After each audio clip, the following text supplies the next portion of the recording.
We're here at B.B. King's in New York City for the announcement of the Pavlik Hopkins fight. It's October 18th, Atlantic City.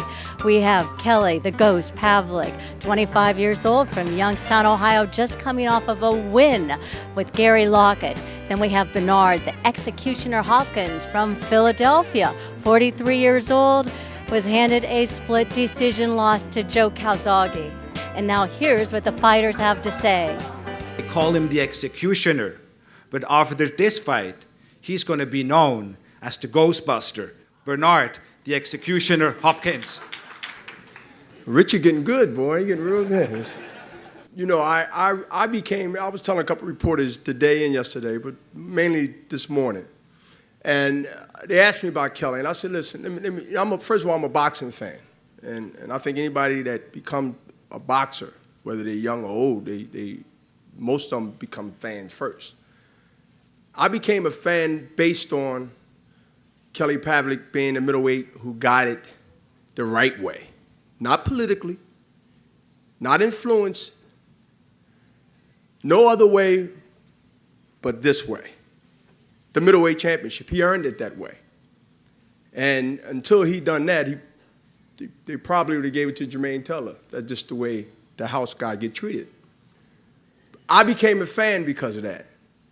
And I became a fan, you know, before that when he fought Miranda. But I seen something in Kelly that makes a good fight. Whether, you know, I believe he was going to fight. No, I never thought that I'll be fighting this guy, or he thought that we'd be in the ring, or even I'd be here as a fighter today in 2008. But heart, determination, things that, you know, I see in Philadelphia gyms every day since I was small, since I was coming up in the ranks. But in saying that, I've never been afraid of no ghosts. And challenges to me are motivation. See, if anybody in here believes that somehow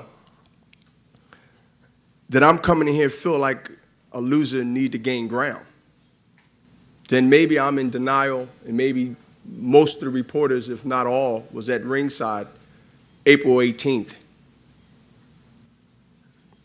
I believe I'm coming in this fight as a winner. I believe not as a champion on paper, because when you get at my age and you get in my legacy and you get in my achievements, and people throw away the people's champion, throw that out there loosely, but I take it real serious because I know what that means. I know that the fans, whether they're reporters or non-reporters, they know. And that's why I feel I can still be here with pride, not in denial, to say that I'm a threat to anybody that steps in the ring with Bernard Hopkins. And yes, Kelly has a punch, but I've seen people have punches, and some people have good records. People have good records of knockouts, but nothing taken away from them. I give y'all the good, and I'm going to give y'all what I don't know. I named 3 fighters. I named Jermaine Teller, and I named Miranda. Everybody else, I don't know. That doesn't mean he can't fight. It just, you know, it just tells me that if I put up 12 cans, and they right there in front of me, and I got to shoot them down, then I'm going to be 12-0. Let's not get fooled by records. Let's get educated by, let's not get fooled by records, let's get educated by what's there, was the credibility and achievements. So I am willing to come in this game, at this late stage of my career, and say to everybody here that I'm coming in to win. Now, whether I'm in Atlantic City or whether I'm in Vegas, to me, is a ring. And so I look at it as 50-50. I look at it as just like the deal is. Just like the deal for me and him to fight is 50-50. It's 50-50 we fight in Atlantic City because, you know, you got Ohio, you got Cleveland. You know, give me 4 days, I can jog there. So everything is so close. I mean, I got Philly, of course. I'm from Philly. I got Delaware, which I've been living for 11 years. I got New York. I got Jersey. But he got fans, too. See, because, you know, I can say this is a blue-collar fight. I mean, it took me a while to say it, but that's what it is. It's a blue-collar type of fight. Can you imagine 2 construction workers fighting on a pier? You know, They worked all day. They underpaid. You understand? They hours they can't get because there's no more hours there to get. And they're at the Union Hall and they just fighting with helmets. Well, that's what you're going to see come October. Two blue-collar workers. Two blue-collar workers that know how it is to pull up their bootstraps, to train in your mother's house, to train in your basement, to train in prison, to train there. That's the type of guy I like to fight because he ain't throwing punches like this. Kelly coming to throw his hammer down. But see, it's for me to take that away from him, and I've been a master at that. And see, I know he has good trainers. I have great trainers. They've been with me. John David Jackson, Nazim Richardson. I'm looking for a good fight. I respect Kelly Pavlik. I have nothing bad to say about Kelly Pavlik. This is probably the only one opponent that I have nothing really out bad to say. I really came up with no gimmick. I don't have no apple to give him as a student.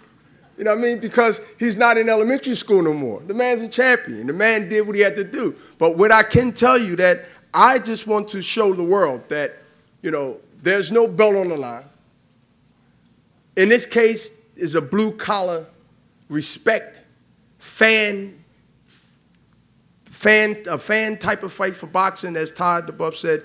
This is a fight that can be happening in any inner city, especially Philadelphia. This is Benny Briscoe and George Ardella type of thing. This will be a good fight, And I can't run. I'm 43 years old. I can't run from him. I gotta sit there and run one fight, right? So all these things is going to come out and play, and all is going to be great. So when you got two guys, one is coming forward, and one is looking to do his thing, and whether it's make him miss, make him pay, whether it's get off first and make him change his style, that spells action. And that's what I wanted to give. And thanks for being patient, and I'm going to let them get their side in, and we can go ahead and finish and get ready for this historic event in Atlantic City. Thank you. October. First of all, I'd like to thank Top Rank. I'd like to thank Golden Boy.